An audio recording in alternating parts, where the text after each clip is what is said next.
I'm Sean DeLaney, and today on the What Got You There podcast, I sit down with former U.S. Navy fighter pilot and Top Gun instructor Guy Snodgrass.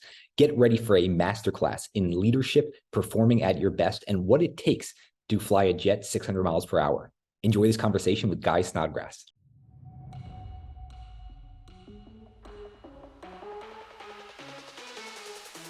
What Got You There is a podcast for high achievers looking to learn from the most successful people of all time, what their strategies, lessons, and routines are that made them successful. Now it's your journey, so it's time to learn what's going to get you there.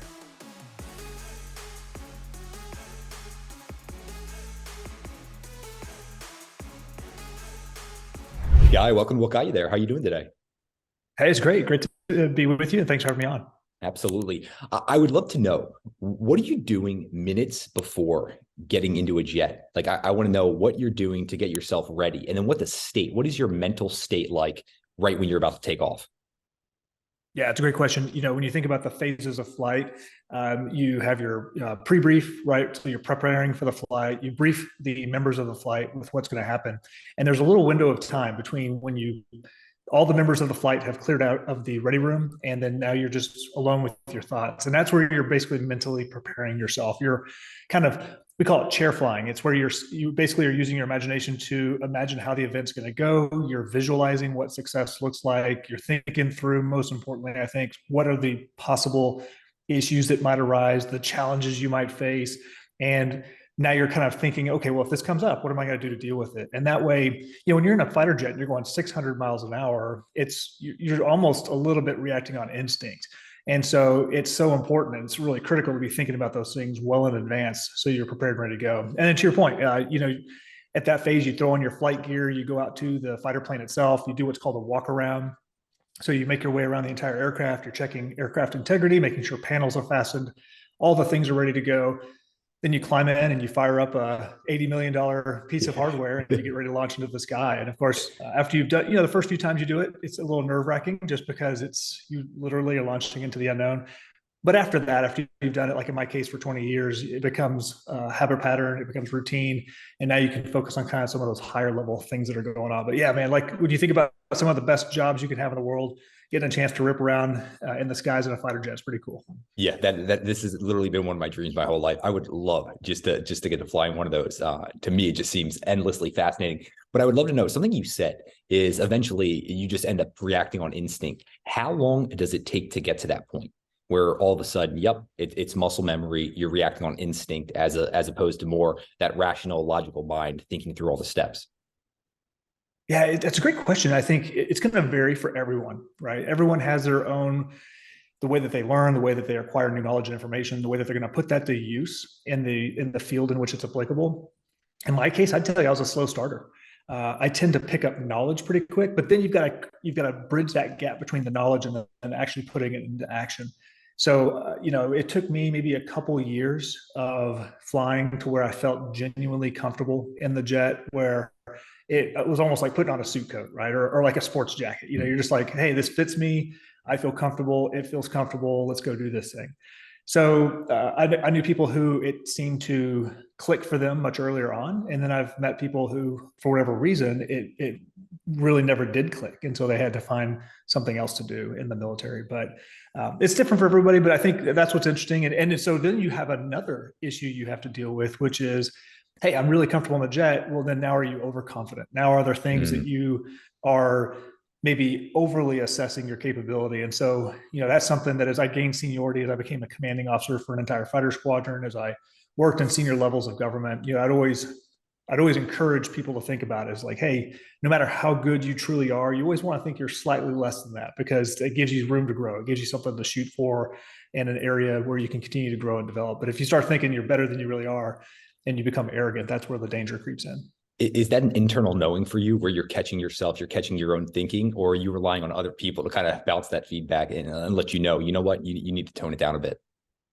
Yeah, I'd say if you're doing it right, it's both. You want to, we always have this saying in the squadron that the world is blessed with people who lack self-awareness, right? So it's the people who kind of go around there doing all sorts of crazy stuff. And you're like, do you really not know what this looks like?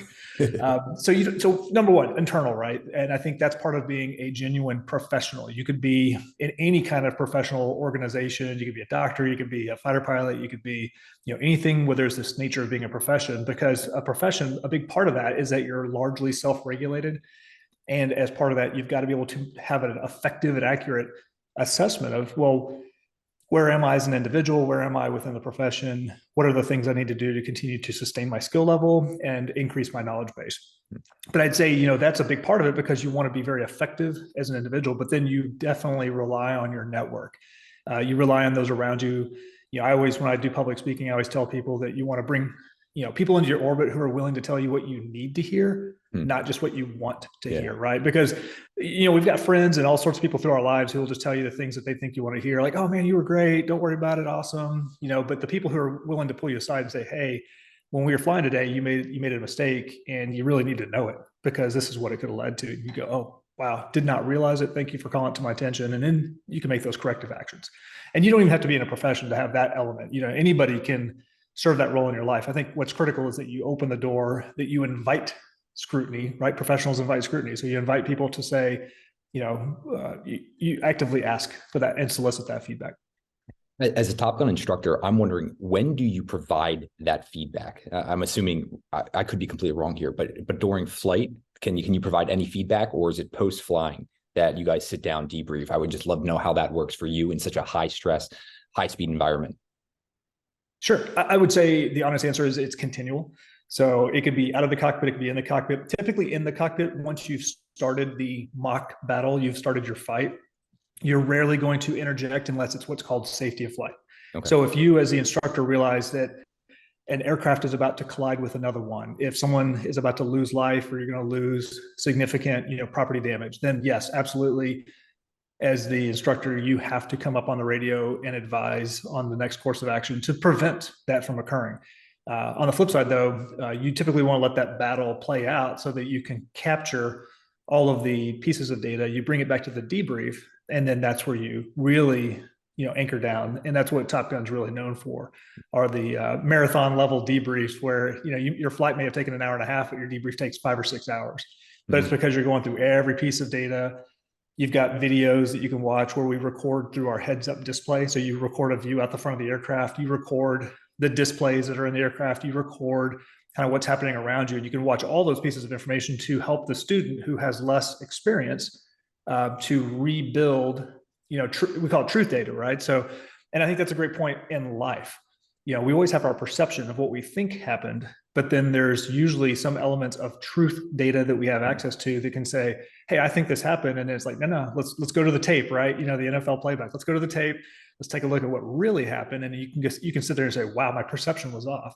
But by doing that, you continue to close that gap.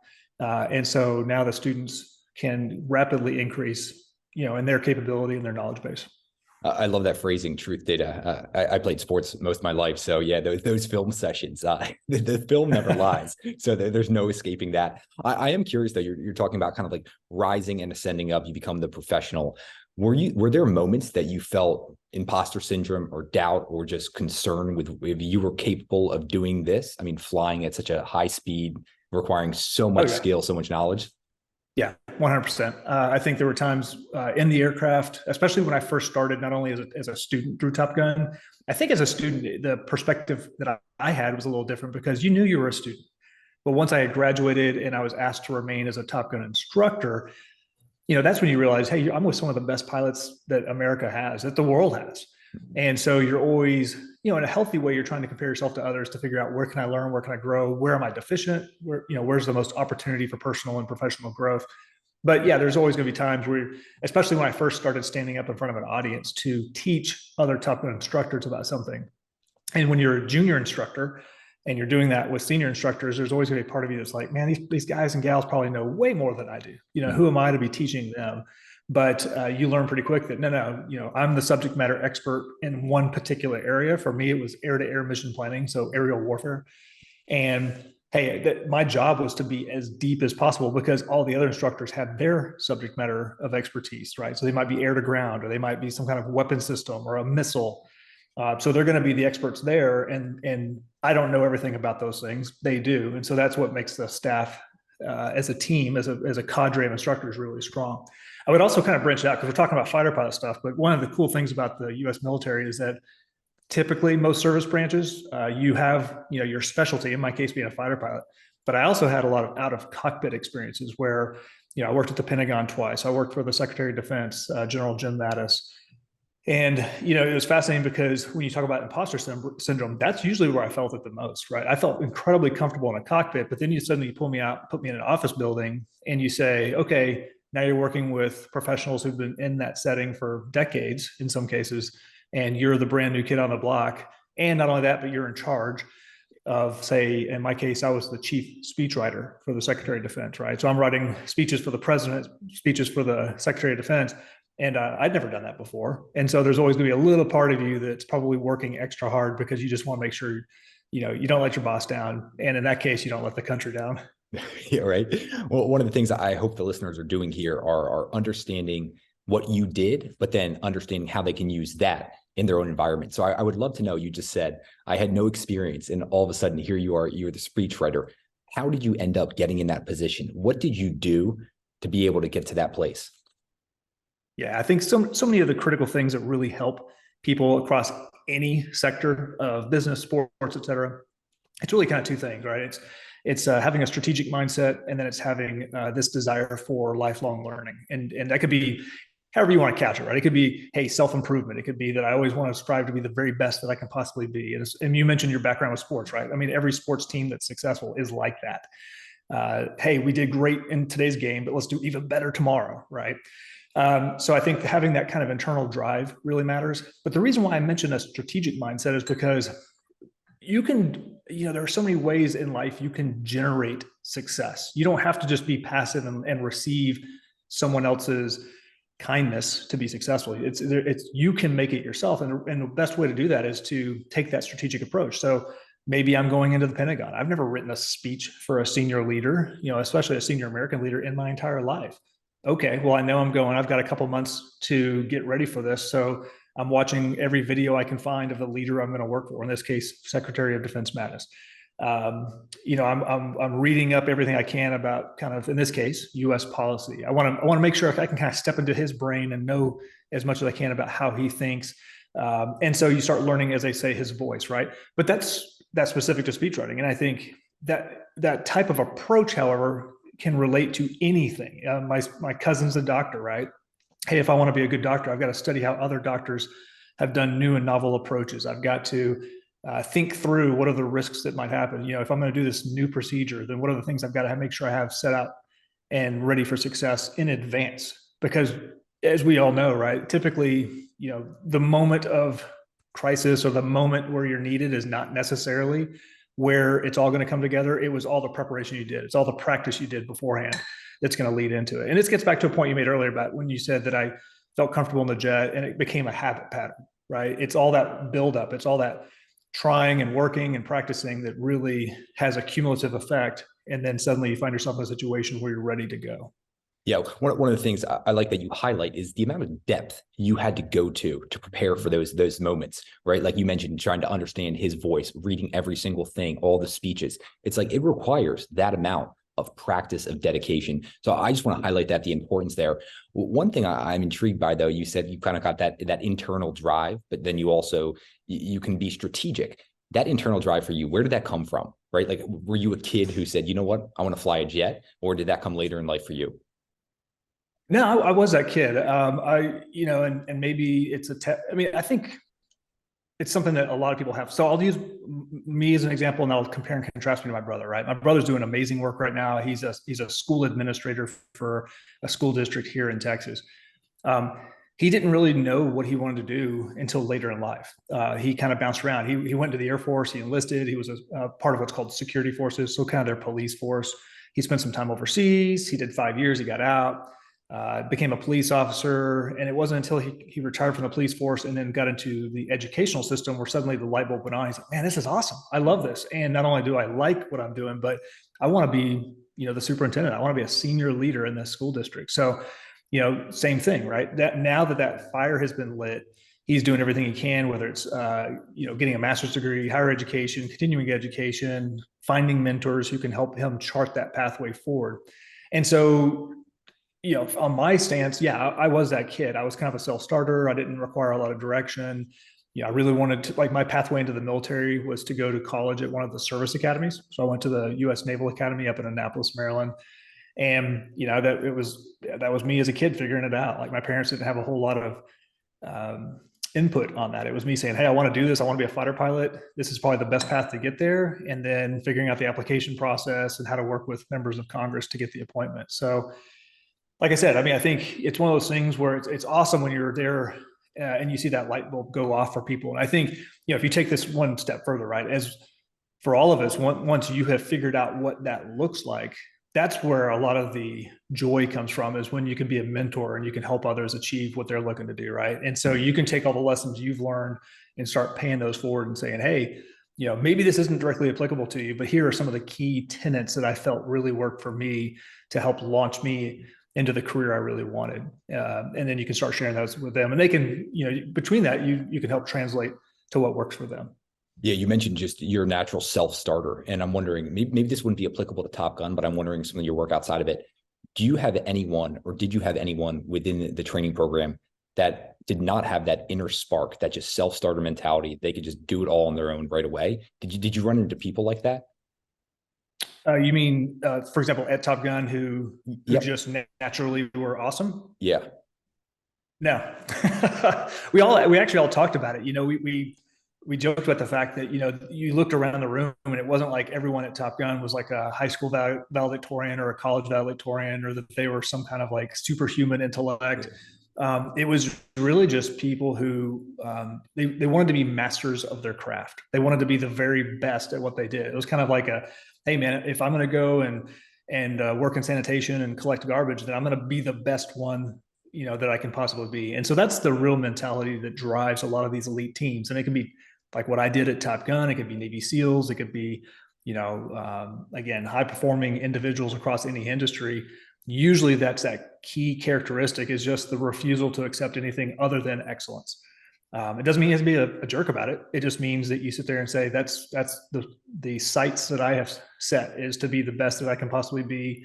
And it actually builds a really cool camaraderie. You might think it's hyper competitive, and it's not at all. It's very much everyone wanting to help each other out. It's iron sharpening iron, which is really nice to see. Yeah. I'm wondering, just that path to mastery there. What about that path to mastery do most people who've never been on that path, what don't they know? What do you only experience once you're part of that group and you truly are on one of those paths to mastery? Yeah, I think the thing that you probably don't know is, well, I guess there's probably two elements that stand out.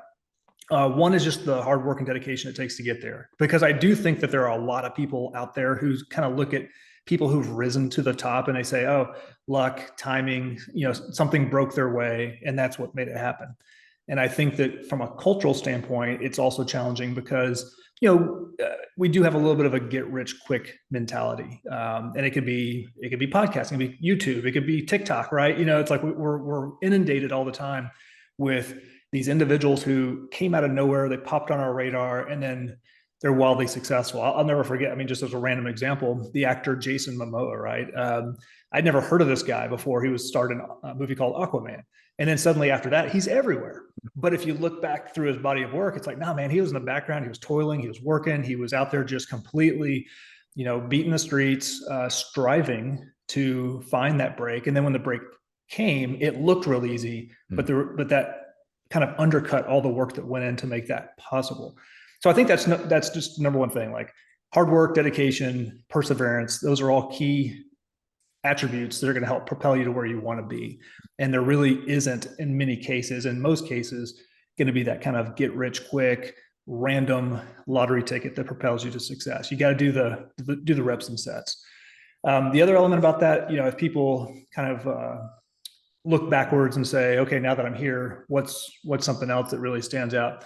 I think it's also just the fact that it's easy to draw kind of this golden thread. Like if you look at my entire career arc, people can look at where I'm now and be like, oh yeah, it makes perfect sense. He kind of walked this golden path. And it's like, well, no, each one of those things were a decision-making point. You're always presented every single day with a decision. And that's why I love some of the advice that people give where it's, hey, you can make mistakes. I mean, we all do. I make tons of mistakes, right, throughout my career. But hey, when it comes to that next decision point, make the right decision this time, right? So start that positive trend of no matter what's happened in your past, I'm gonna make the right choice with what I'm facing today. Do the same thing tomorrow, and then that continues to propel your vector upward as you move forward. Talking about those decision points, those inflection points, what have you used to make better decisions over time during those key decision-making moments? I would say for me personally, one of the things that I've always felt that I did was fairly unique is I always sought mentors who were 1 or 2 decades older than me. Right. That's the easiest way to gain knowledge. I mean, 90% of people are going to gain knowledge by experience. And that's a challenge because you have to actually do the event. You actually have to go through the process. Maybe it's a quick 1 or 2 day thing. Maybe it's a 1 or 2 year experience, but you actually have to live it yourself. And then you realize at the end of it, oh man, that was a mistake. Right. So gaining knowledge through the experiences of others is phenomenal. So I was always a voracious reader as a kid. I still am now. Right. So you can read biographies, you can read all sorts of things that are going to help you kind of make that internal decision of, well, the path that I want to be on am I doing it the right way, or is there a better way? And is there a way I can kind of short circuit that pathway so I can make moves quicker than I normally would be able to?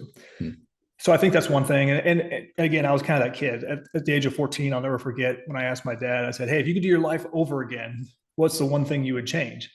And in his case, he was not an investor. He had never really invested money, but that was his thing. He's like, hey, if I could do one thing over again, I would invest because, man, compounding interest is crazy.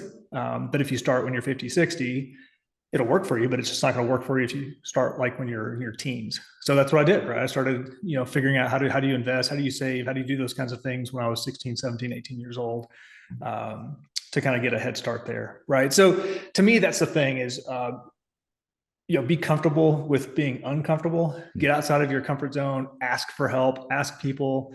If you know what you're interested in, find people who are really good in those fields and just, they love to talk about what they do, right? Hey, how'd you get here? What'd you do? What were the paths you took?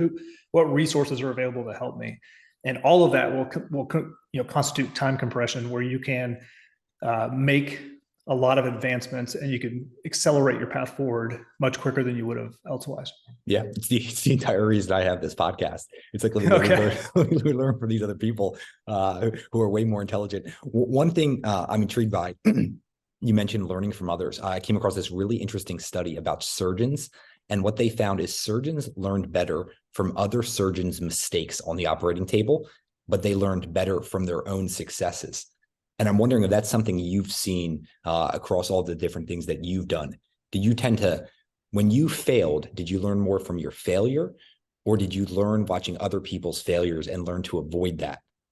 Yeah, it's tough. I mean, it's kind of like a binary choice. And I would say it's, it's a cop out maybe, but I'd say it's all the above. I mean, we're always doing that, right? That's the nature of how the human brain works. It's our own little neural network, right? So you're always taking in input. You can sit there and evaluate it and say like, hey, is this something I like or something I dislike?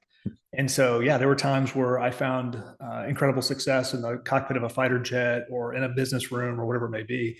And you make a little mental note like, hey, this worked really well. The way I presented here worked really well. I'm going to replicate some of the things that worked well in the future, but at the same time, maybe some areas that fell flat, I'm going to seek to avoid those in the future. I would say when it comes to others, at least in the military, we always said that the most valuable and the lessons that stood out the most were the ones that were written in blood, right? Those are the ones where someone was seriously injured or potentially lost their life because of a training accident or because a mistake was made that would have been preventable. And those are the ones that do always stick with you because obviously they had such severe outcomes. And so I think it probably is going to be a little bit more predicated on what type of work you do. But I would say, if you force me to choose, I'd say I'd reverse it for me. I'd say that usually I learn the most from other people's success and my own failure because, my failures are very real to me. And so that's something I want to avoid and I want to try and find more success. And like I mentioned earlier, what I love doing is talking to people about, hey, if you found incredible success or outsized success, what were the things you did to get there? What did you find that worked really well for you? Because all along you're thinking, well, how can I, if not replicate that, how can I borrow some of those tenets? How can I borrow some of those elements to help chart the path that I'm on as an individual? Yeah, I love that. I think of building a mosaic, right? You're trying to pull all these different pieces together that eventually start forming that mosaic to hopefully help you live a bit better, more meaningful, deeper, richer life. One thing you mentioned in the beginning of this call is just before you're going to get in the cockpit, when you're in the room, you're alone with your thoughts. It sounds like you're using a lot of visualization or mental imagery. I'm wondering, is that something that you do even in other contexts? If you're about to enter a business boardroom, anything like that, do you use mental imagery in other elements of your life? Yeah, absolutely. I mean, I think some of that is just being mindful or being very thoughtful about the process of what it is you're trying to achieve. It was interesting. It's a little bit more tied to memory, but there was a good book I read about 10 years ago called Moonwalking with Einstein. And it was all about, how anybody could take their seemingly basic level of memory skills and you could significantly increase it, right? And so one of the ways that people do that is through what's called a memory palace. It's the ability to, instead of trying to remember like 10 random numbers just by memorizing the numbers, you visualize it. You visualize like, hey, number 9 is, when I walk in my front door, number 9 is where my coat rack is, and number 26 is in the closet, number 33 is in the kitchen, right? And so because you're putting mental imagery or visual imagery to it, it's much more real for your mind. And so, even just walking through that with you real quick, it's like, okay, yeah, 9 and 26 and 33. So I think that's something that has always worked really well for me. I know everyone's different, but yeah, I mean, whether it's investing, whether it's working or going into a boardroom or whatever it may be, going into a speech is probably a great example, right? You're going to have an audience, you got a couple thousand people out there who are going to be staring at you. So being able to visualize how you want them to perceive you and how you want them to receive that information. And that helps you to determine what's going to be the most impactful. Where do you want to really kind of foot stomp the information versus where do you want to just step back a little bit more, right? You provide that variability. So all that can work really well. I'm wondering, just because some of the environments that you've been in, I could be completely wrong here. Do you feel as much stress in day-to-day things as the average person because of your past experience? No, but it's funny because I don't. Before we started, you and I had chatted real quick about how the fact my daughter broke her wrist last night. Yep. And I think I know a lot of people, that would be like, oh my gosh, my daughter just broke her wrist, freak out. And luckily I have a wife who was with me for 17 years on this military journey. So I think we've seen so many things that are like almost like this heightened sense, this heightened dopamine stress level, whatever it is, that stuff like a broken wrist, or my son had a compound fracture with his arm a few years back. You sit there and you just kind of go to that special happy place where you just say, okay, we're just going to focus on, what are the things we can impact right now? How do we triage the situation, get things fixed up? And then, a few days later, once everything's going just fine, then you can kind of let more of those emotions and be like, oh man, that was crazy, right? Yeah. But it does have a downside because, I've seen combat. I was in Operation Iraqi Freedom. I've been in several situations in an aircraft where I've nearly lost my life, probably about a half dozen times, with very, very close calls.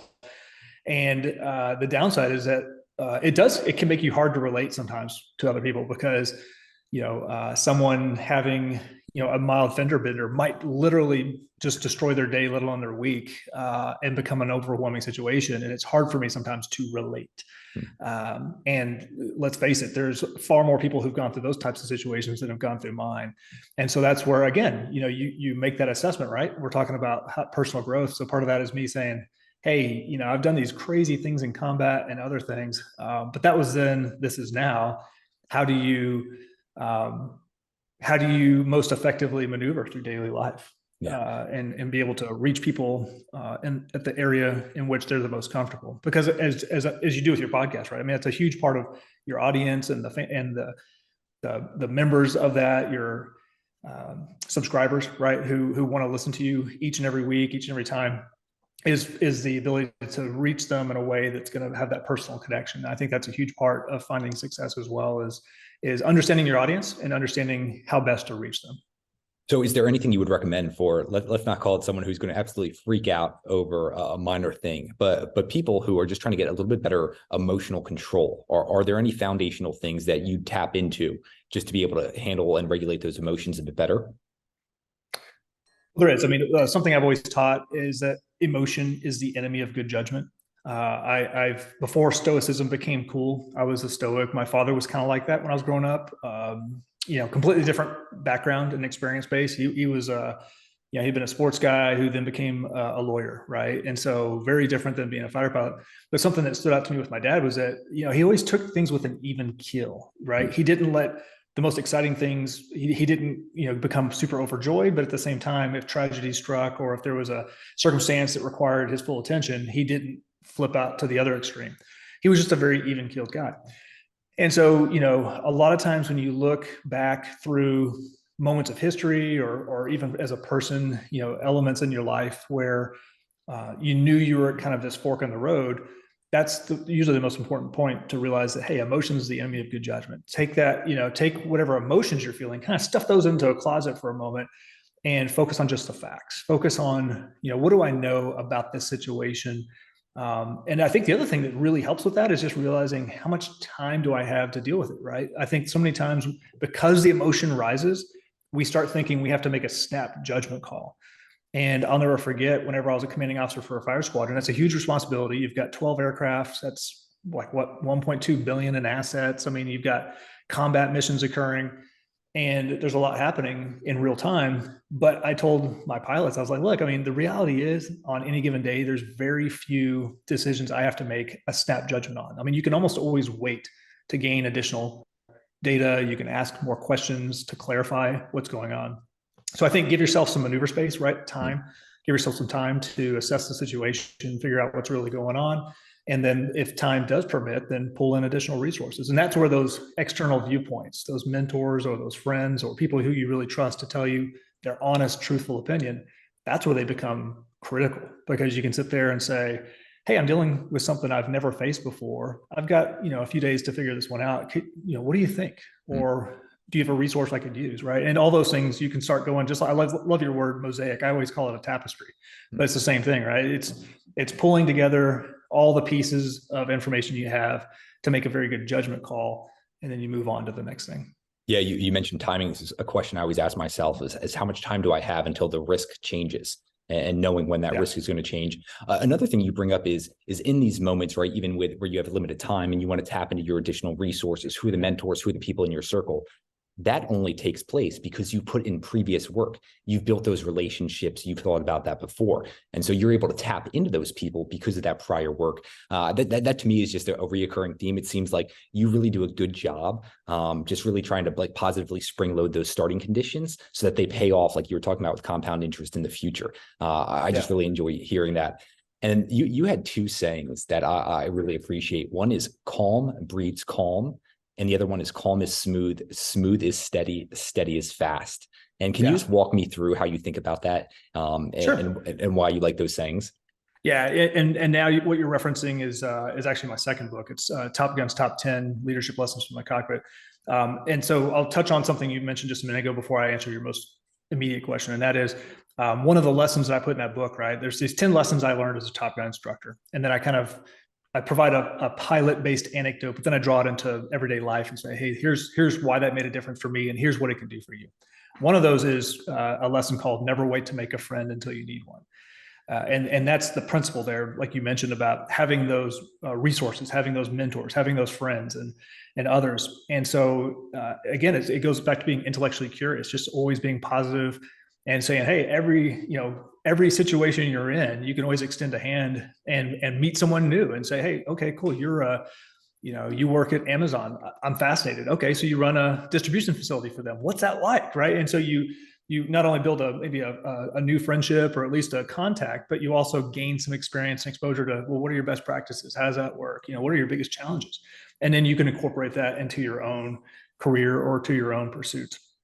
So the other thing I was going to mention too is that when you mention these ethos of enemies, the emotion of good judgment, or calm breeds calm, the slow is steady, steady is fast, fast is smooth is really kind of from a Navy SEAL that I knew. Right, that's something that the SEALs talk about a lot, and the whole thought being kind of like we talked about with time compression is to say so many times in life when you are faced with a stressful situation, you kind of want to rush either into it or rush through it. It's like, hey, I just want to get this over with and move on. And the reality is, usually when you make a rash decision, the outcome is going to be suboptimal, right? It's not going to be as best as if you had more time to consider a better solution or outcome. And so that's the whole ethos, is like, hey, like we said, figure out like, how much time do I really have to make a decision? Let me work within the parameters of that time boundary, but then let me slow things down. By slowing it down, you're going to be more steady with your approach. You're going to be more well-grounded with how you approach something. And then because you did that externally, it looks like you move really fast, right? Because you're making all of these right decisions, and those right decisions over the course of 1 week, 1 month, 1 year, 10 years suddenly looks incredibly smooth, like it was a well-oiled machine. And the reality is, hey, we've all faced challenges. Some things were crazy and just off the rails. Some things were fairly straightforward, but because you approached it in a very logical fashion and thinking about your wider strategy, then that's what enables you to ultimately be really fast at the end. Yeah. Yeah. You mentioned the SEAL. I had a SEAL mention to me, slow is smooth, smooth is fast. And he told me this a long, long time ago, well over a decade ago. And so I always think about using these little things that eventually compound into big things. So to make this applicable to some of the listeners, when I'm yeah, please. Oh, I'm sorry. I was going to follow up with one thing. You also mentioned calm breeds calm. Mm-hmm. And I was going to say, this is what I love as a dad, right? So I've got 3 kids. I've got 2 boys and a girl. My oldest is now in high school. My youngest is still in elementary school. And so you see this in your own daily life, whether it's kids, friends, et cetera. Like with my daughter's wrist, like we talked about, right? She breaks her wrist. If mom and I freak out, lose our minds, then you're modeling that behavior for her. And she's probably going to freak out and overreact as well. And so that's where this whole mantra of calm breeds calm comes from, is that especially if you're in a situation of leadership, or if you're just a member of a team, if you stay calm, if you stay steady, then people are taking their cues off of you, and it helps bring the whole temperature down around you as well. And I witness that a lot, especially in the military, just because it is a fairly hierarchical organization. I've seen it work really well in the private sector also. We've all had bosses, right? So if you watch your boss and, you just walk away going, man, my boss is typically pretty calm, pretty relaxed, understands, how to make good decisions, then you as someone who's working for them typically feels more reassured and confident as well, because, hey, they've got this, right? I'm not as worried. If you've got a boss who freaks out at the drop of a hat, then typically your stress level goes up as well. So that's where the whole calm breeds calm is derived from. And it also speaks to the importance of not only our own personal development, but then as all of us continue to rise up through some ranks, whether it's sports team, whether it's, in the private sector, in the military, as you find yourself in those leadership roles, just remember, everyone's always watching you, whether you know it or not. So the way you handle yourself is going to also have those ripple effects across the pond. Yeah, that contagion, those ripple effects amongst the team. I'm wondering, are there things that you do, say there's another person on your team who, even though you're remaining calm, still seems to start that downward spiral, right? Like they're letting one stressful thing lead to another. Is there anything you can do to hopefully redirect them and get them to stop going down that downward spiral? Yeah, 100%. Look, I mean, this is the, I'd say the basics, but it's really just good leadership. It's knowing your team. It's knowing your team. It's knowing their personalities.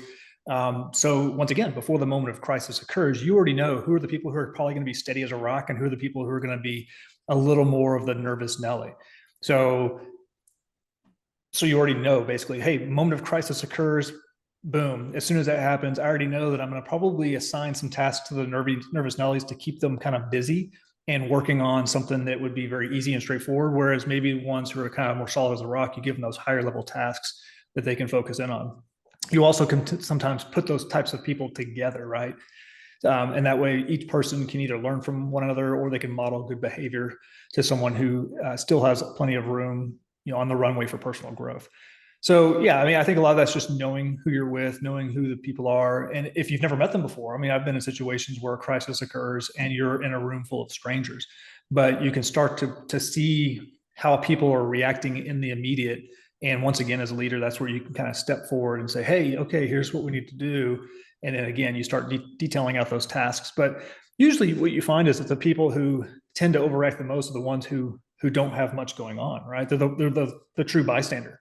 And so that allows their emotional level to elevate. And so putting them to work and giving them a very clearly defined task to accomplish usually not only helps the team because they're doing something that needs to be done, but it also helps them to maintain their emotional stability through that crisis.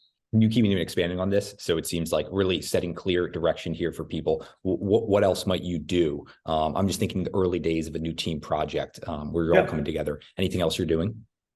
Yeah, well, I think once again, one thing I'm always doing, like I mentioned, is a continual assessment of each individual. And so if you are noticing maybe, it doesn't have to be stress or a reaction to a specific set of stimuli. It could be just, hey, I want to provide some artificial stress. Maybe it's an elevated or a shortened deadline. You provide a little bit of these stress points for your team to see how they react. And then through that reaction, you're able to determine, okay, now I'm starting to build a profile of each individual. And if you do see that there are some who, especially, I think it's probably maybe more critical in the military, right? Because you do have a lot of life and death outcomes that could be decided by how the team is formed. But even in the private sector, right? If you see that there are maybe a small subset of people who could really use some direct intervention, well, that's where you're a leader, you're a mentor, you take them under your wing. And it could be as easy as just, typically that's where the debrief comes in. Hey, provide some stressful stimuli, see how they respond. If you felt like that there's something to be gained and maybe a really great lesson to be learned from the way that they conducted themselves, then hey, pull them in. And because now you've got a direct, what you don't want to do is give feedback that is very just vague. Because people not only hate that, but it's hard to actually teach anything. So in this case, because you provided a little bit of a case study, you provided that specific stimuli, you can say, hey, we just did a task. Here's what I asked you to do. Here was the outcome. Hey, walk me through, what were you thinking? How were you working your way through that problem or that challenge or the task I gave you? And being a good leader means you're actually listening about 80% of the time. So you're listening to them, you're listening to the thought process, and then you're finding ways to inject your leadership to say, hey, love what you did here, right? It's like that love sandwich. So, hey, I love what you did here, here, and here. That was fantastic. Here's the area where I think maybe we can improve a little bit more. And here's the specific way I would have done that. But hey, at the end of the day, I thought it was a really strong effort. So, let's get ready for the next one.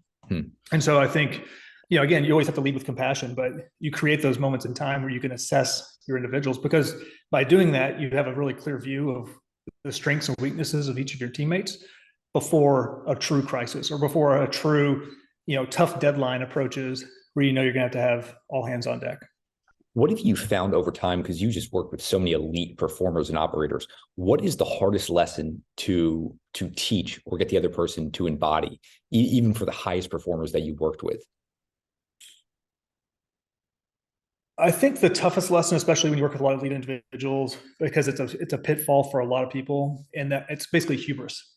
It's most everyone, you reach a point in your development where you feel like there's not much more that you can learn, right? You've reached the pinnacle. And I've worked with a lot of senior generals and admirals and political leaders.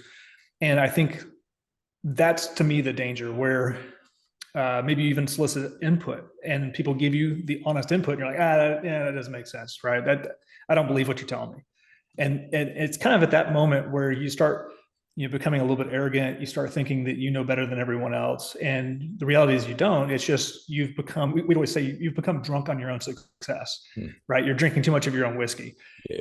And so I'd say the corollary to that is the best leaders I've worked with. You've got guys like Admiral Bill McRaven, who was a Navy SEAL for a long period of time. He's had a lot of good leadership books out there, like Make Your Bed. And it's one of those things where, no matter how successful he became and these other leaders became, they continually knew that they had something new to learn. You could take the most junior new member of your team who just walked in the door from high school, and they may have that golden nugget that you can use to not only improve the team, but improve yourself, right? So it's that intellectual curiosity. It's that willingness to admit that as a leader, you don't know everything all the time.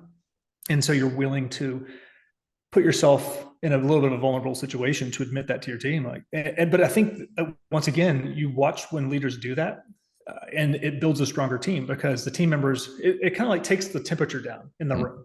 When a leader is willing to admit their mistakes, or they're willing to admit that they don't know everything, then it's a more collaborative atmosphere than it is a top-down, the leader knows everything and everyone else is just working for them type of atmosphere. So I'd say, if I had to pick one thing, that's what I would caution people to watch out for. But the best way to combat that is to continually surround yourself with people who do a great job. with leadership, and do a great job with realizing that no matter how far you've gone, there's more you can still learn. And at the end of the day, you just want to try and frankly become the best person you can possibly be. And that just requires continual refreshing of where you are. Guy, you bring up something I just really appreciate, talking about kind of opening up, being a bit vulnerable. You're removing those barriers to entry to be able to learn. I almost think about this in a team dynamic, right? If people are concerned and there's no level of vulnerability or trust there, then a lot of these leadership lessons or tactical strategies, they're not even going to be able to be learned by the team. It's almost like a hose. If there's a crimp in the hose and it's not released, the water can't flow. Same thing for some of these team dynamics. So I love that you highlight that the leader needs to be aware of these team dynamics to open those floodgates so that learning can actually take place. And that learning, that intellectual curiosity is something that is clearly coming out in you. You mentioned your love of reading. Any books that have been foundational for you over the years? Yeah, in fact, I do my readers a solid, because even that's why I pulled it out. My book, at the very end, what I'd like to do is typically put like a reading list, just because when I was reading books, I mean, everyone's different. And I have a lot of people, members of my family included, who might read 1 or 2 books a year, right? And so I love putting a reading list in there because it's exactly what you asked. I spanned kind of everything from, I think one of the coolest books, if you're into stoicism, if you're into that kind of, I'm going to take the world as it is, I'm not going to get too emotionally invested, I want to just stay even keeled approach, then the grandfather, if you will, of stoicism is from antiquity, right? It's the former Emperor Marcus Aurelius from the Roman times. You can find that book on Amazon or Barnes and Noble or wherever you buy your books, but it's called The Emperor's Handbook. It's got phenomenal life lessons. And the funny thing is, right, this came from antiquity, but you're reading some of these lessons and you see those same lessons played out, whether it's in the Bible, the Quran, leadership tomes, like my own, right? The importance of staying calm, the importance of taking the world as it is, not necessarily reading too much into what you think other people's designs are, just taking it at face value and making a smart judgment off of that. So I think that's a great book.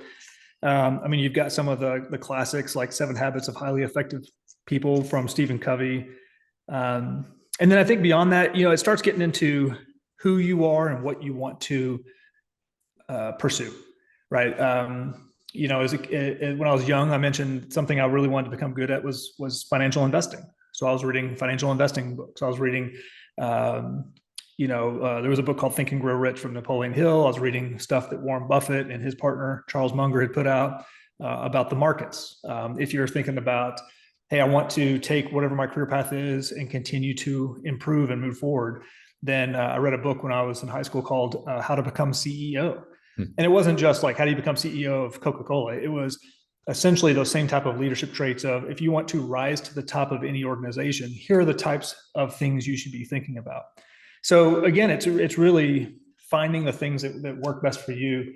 And I'd also say for anybody who wants to continue to find success, one of the things that actually came to me later in life was the importance of effective communication. Right? You can be one of the smartest people in the room. You could be the most dedicated person in the room. If you can't effectively communicate that to other members of your team or outside your organization, it's hard to get noticed. It's hard to stand out. It's hard to be effective, quite frankly. And so one of the books I read when I was in the Pentagon for the first time was called Made to Stick by Chip and Dan Heath. And it was a great book. Yeah, because it basically, he's got this whole mantra called success, and each letter, stands for something. But I still use those types of central tenets today when I do keynote speaking, where I want to do something a little bit unexpected, draw the audience in. I want to do something that maybe surprises them a little bit, those types of things. So, again, I think that's where this whole thing about having friends and mentors and figuring out what it is you're inspired to do. It could be, it could be something career-based. It could be something life-based. It could be something family-based. Figure out who's been there. Who do you believe has done a really nice job of that? And then figure out what they've engaged with, or what books either they've produced or that they've read, or people that they've listened to, right? That could make a difference with your path. One of the things I'm hearing here is just a high degree of self-awareness. And one of the things I see a lot, and I get a lot of questions on actually, is from listeners, is they hear all these people's reading lists and they just start like not knocking them off. And I'm like, well, was that book important for what you're trying to solve or what you're going after right now? So what I'm getting at is, how did you build your own self-awareness? How did you get better at uncovering your inner desires so that you could actually bring in the correct reading material? So I'd say we focus a lot on kind of the cool stuff, right? Fighter pilot, or military, Pentagon, President of the United States. Being in the room with really senior people. But for the bring it back to the basics, right? Brilliant at the basics. So your podcast, what got you there? For me, I think that was a critical component, because there's always two elements to this equation, right? There's it's like communication, right? There's a sender, there's a receiver. It's the same thing in life. There's people who are going to give you opportunities, and then are you in a proper headspace to actually recognize it and take advantage of the opportunity? For me, like, I was very just lucky as a kid.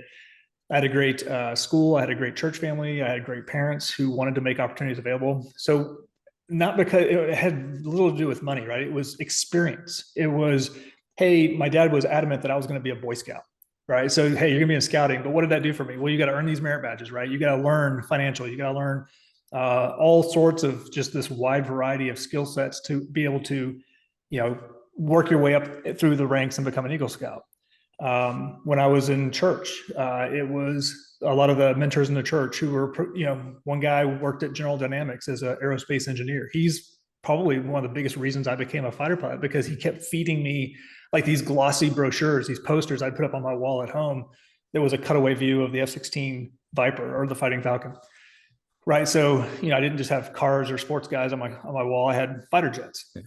So that, to me, I think that's one of the things that, if you are seeking your own self-enlightenment, or you're seeking to master something new, or achieve something beyond where you are today, then you can seek those resources.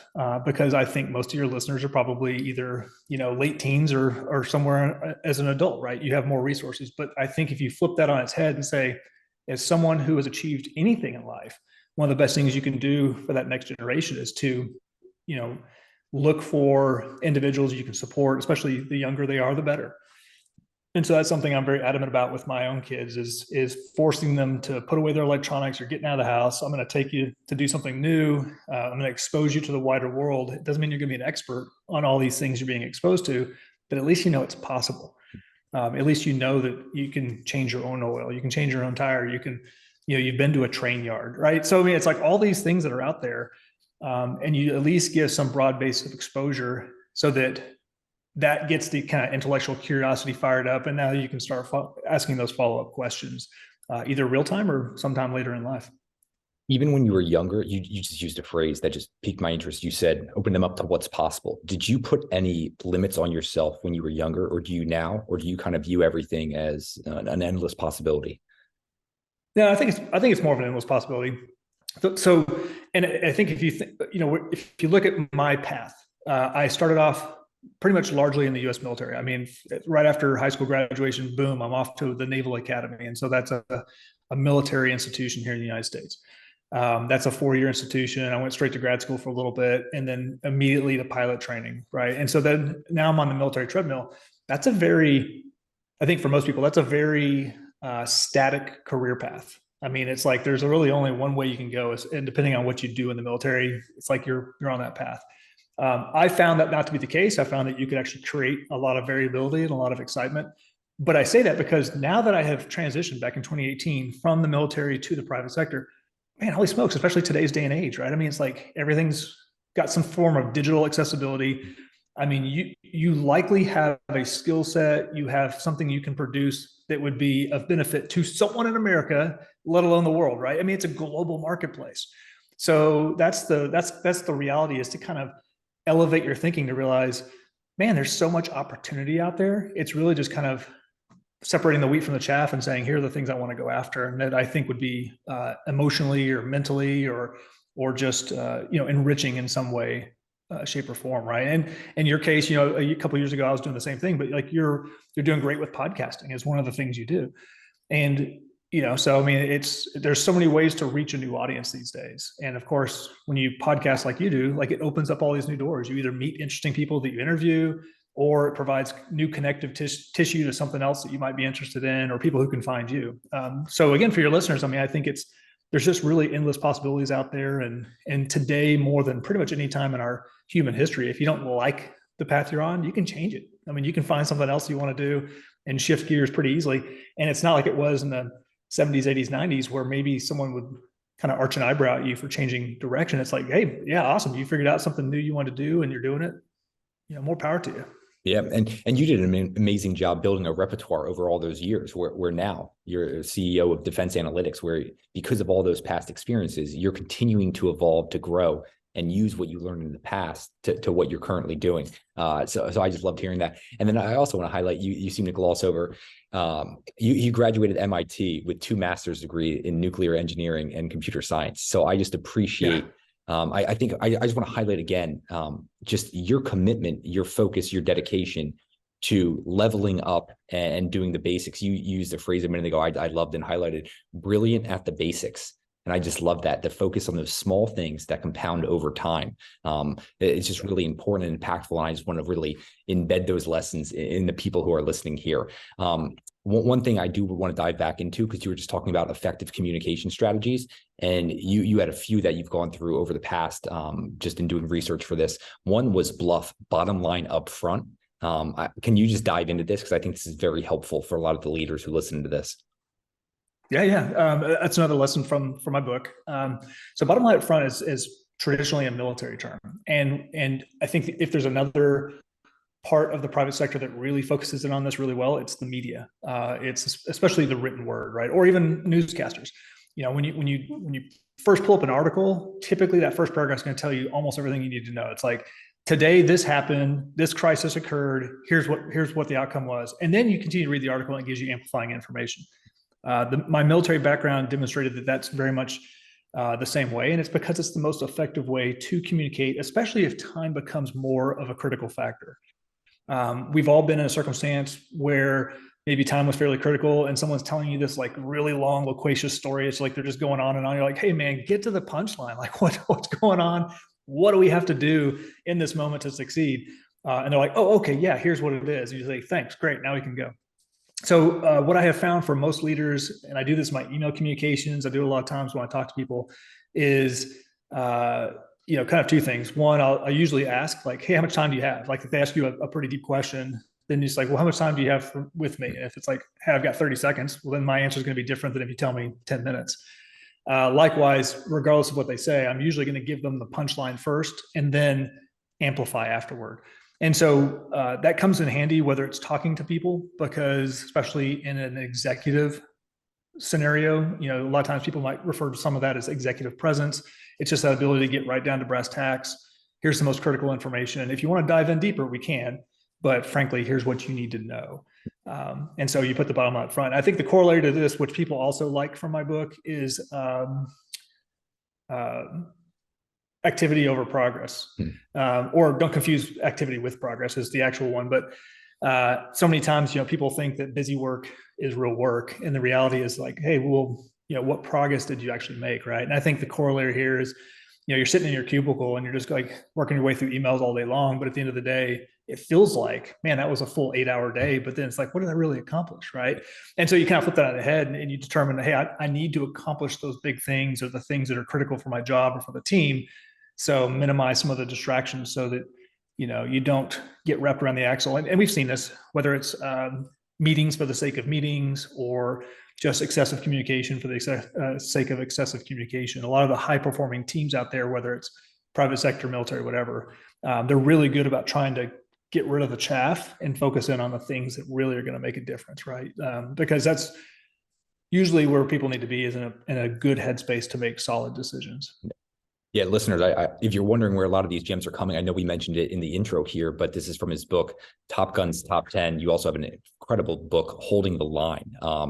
Top Gun's Top 10, I think, is just an excellent book. You mentioned your leadership tome. You mentioned the one a minute ago, Don't Confuse Activity with Progress. That's for number 6 in the book. So it is loaded with gems for any leader, anyone who's trying to understand a lot of those foundational lessons that you picked up in your Top Gun days, if you want to implement them in your own life. So I highly recommend that. One thing I would love to know, we're going to wrap up here in a minute, but who, when you think about incredible leaders you've been around, who stands out to you? And what is just one of the big takeaways that you still seem to think about years afterwards? Yeah, I mean, in fact, it's funny because I've been in the room with a lot of very senior leaders. I've had a chance to be in a room with the president and the vice president. I've had a chance to be in the room for meetings with, Secretary of State, Secretary of Defense, et cetera. And usually they're pretty good. The best leader I was ever around was my commanding officer when I was more of a junior pilot. We were stationed in Japan. We were on board the aircraft carrier. And one of the things that made him so good, really, is probably two or three key, attributes. One of those being that, again, calm under pressure.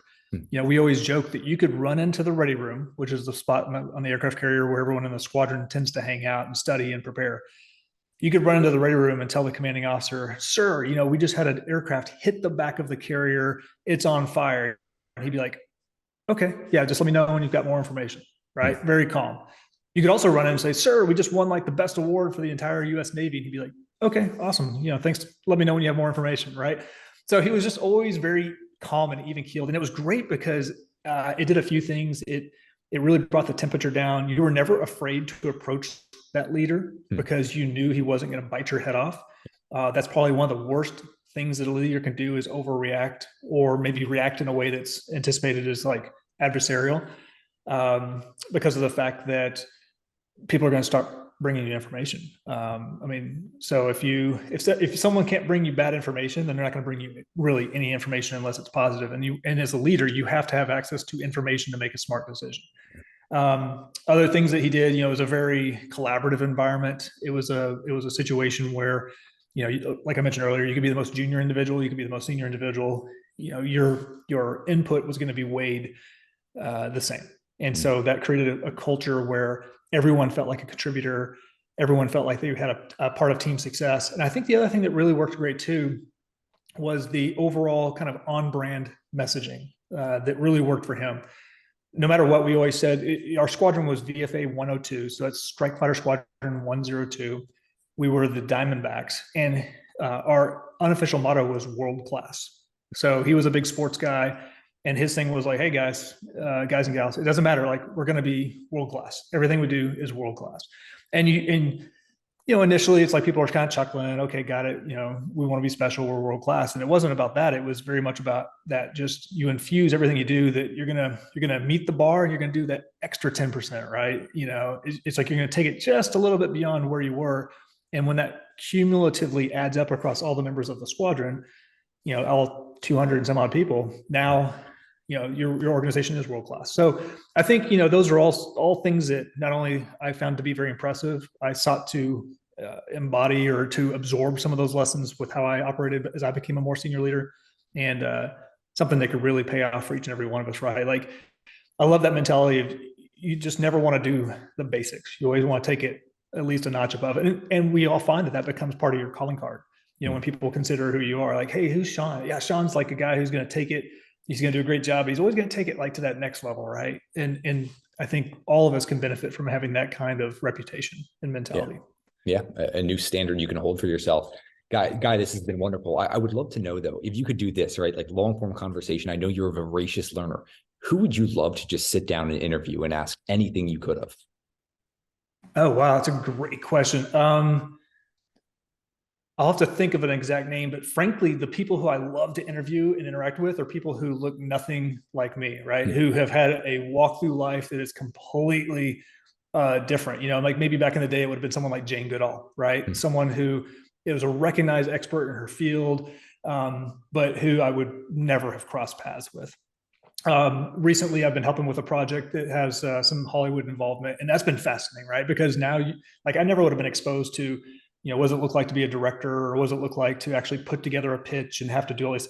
That's been fascinating, right? So, today's day and age, it would probably be someone who's, just because of my natural interest level, probably someone who's on like the cutting edge of something that could be the next big thing. Elon Musk has found a lot of success, but he's very well known, and plus he's a great transmitter of information on his own right.